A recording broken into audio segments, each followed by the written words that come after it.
একবার এক চালাক ব্যক্তি কয়েকজন লোকের উদ্দেশ্যে একটি মজার জোকস বলল।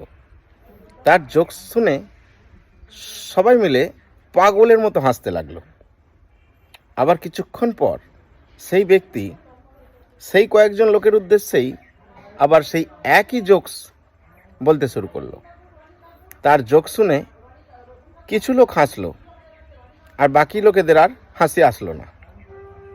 সেই ব্যক্তি আবার কিছুক্ষণ পর সেই একই জোকস আবার সেই ব্যক্তিদের উদ্দেশ্যে বলতে শুরু করলো।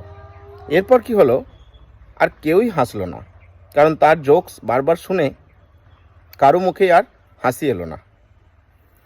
তখন সেই ব্যক্তি সকলের উদ্দেশ্যে বললেন, আচ্ছা, তোমরা আমার মুখে একই জোকস বারবার শুনে তোমাদের আর শুনতেও ইচ্ছে করলো না, বা শুনলেও আর হাসি এলো না, কিন্তু তাহলে তোমরা জীবনে পাওয়া একই কষ্টের জন্য সারা জীবন দুঃখ পাও কেন? এর থেকে এটাই প্রমাণ হয় যে মানুষের আনন্দ বারবার জীবনে যদি আসে, মানুষ বেশি দিন মনে রাখতে পারে না, কিন্তু একবার পাওয়া কষ্ট মানুষ কিন্তু চিরদিন মনে রাখে, কোনোদিন ভুলতে পারে না।